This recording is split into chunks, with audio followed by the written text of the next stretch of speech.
Olá, irmãos, muito bom dia. Hoje, dia 19 de abril, domingo.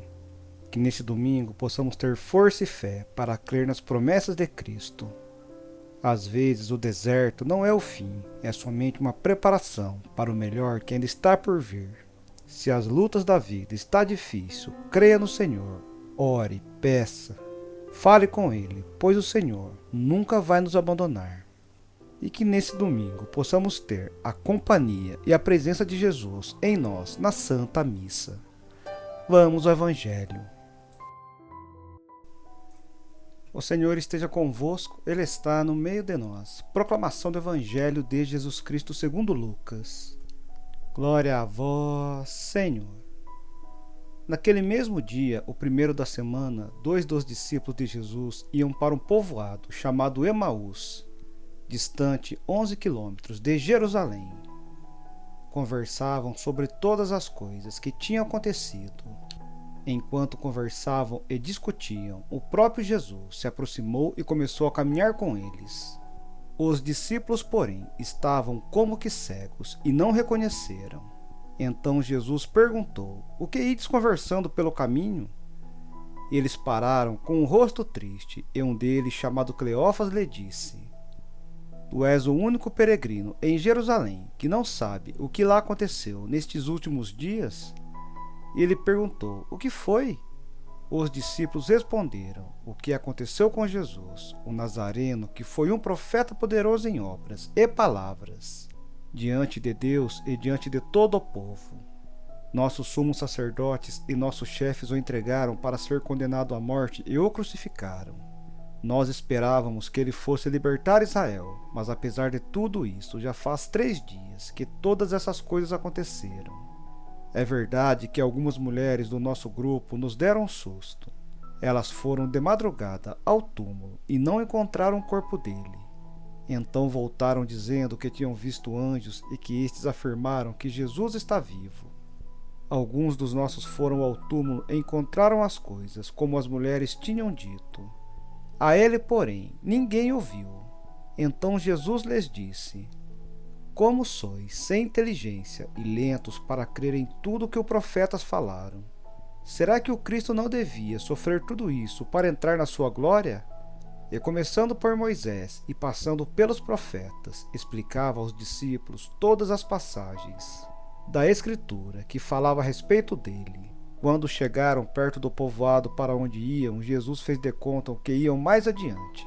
Eles, porém, insistiram com Jesus, dizendo: "Fica conosco, pois é tarde e a noite vem chegando." Jesus entrou para ficar com eles. Quando se sentou à mesa com eles, tomou o pão, abençoou, partiu-lhes e lhes distribuía. Nisso os olhos dos discípulos se abriram e eles reconheceram Jesus. Jesus, porém, desapareceu da frente deles. Então um disse ao outro: "Não estava ardendo o nosso coração quando ele nos falava pelo caminho e nos explicava as Escrituras?" Naquela mesma hora, eles se levantaram e voltaram para Jerusalém, onde encontraram os 11 reunidos com os outros. E estes confirmaram: realmente o Senhor ressuscitou e apareceu a Simão. Então os dois contaram o que tinha acontecido no caminho e como tinham reconhecido Jesus ao partir o pão. Palavra da salvação. Glória a vós, Senhor. Que as palavras do Santo Evangelho perdoem os nossos pecados. Naquela hora de desespero, alguém se aproxima e começa a caminhar com eles. Uma simples pergunta do novo companheiro os faz parar. "De que estáis falando?" Não é possível que exista uma única pessoa neste país que desconheça os fatos cruéis da semana passada. Poderia ser a primeira reação, mas logo aproveitam para partilhar a dor, a saudade, a frustração. Corriam notícias sobre o túmulo vazio e a aparição de anjos. Mesmo assim, continuam inconsoláveis e reclamam: "Ninguém viu Jesus."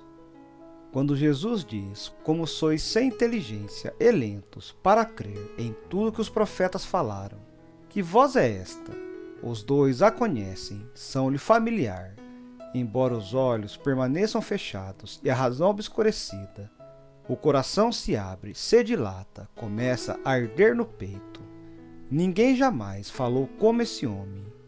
Responderam até os guardas, tempos atrás, encarregados de prender Jesus. Nem estes homens rudes conseguiram resistir às suas palavras.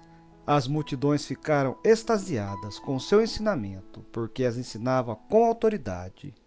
Toda essa experiência do convívio com o Mestre nos anos que passaram, emerge do fundo da alma, vem de repente à tona, enquanto o companheiro de viagem explica as passagens da Escritura, evocando Moisés e os profetas. Sua fala pelo caminho alivia a dor, derrete a saudade, afoga o desânimo. Não querem deixá-lo ir adiante quando chegam ao destino.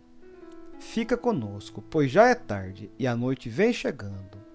É como se dizem: a quem iremos, Senhor? Tu tens palavras de vida eterna. A solidão machuca, ficar novamente só para reaparecer a tristeza e a dor. Fica conosco, é o pedir insistente dirigido a quem ainda não reconhece. No fundo do coração, porém, já experimentaram a alegria que tantas vezes sentiam quando o Mestre lhes falava. Fica conosco, pois já é tarde e a noite vem chegando. Ficou o pão partido e uma taça de vinho partilhada. No momento em que Jesus parte o pão, os discípulos de Emaús se tornam missionários, mensageiros da Boa Nova. A missão nasce sempre de um encontro com Jesus vivo, com Cristo Pascal. Celebramos, pois, a real presença deste Deus conosco na Santa Eucaristia. Memória do mistério pascal. Ao partir o pão, eles reconhecem e retornam ao caminho. Evangelizar, ser missionário, é irradiar o que ouvimos e sentimos. Portanto, tudo isso é graças, que vem da força do pão, partido de Emaús. É o vigor do fruto da videira no cálice da nova aliança. Um santo dia para vocês, meus irmãos. Fiquem da paz.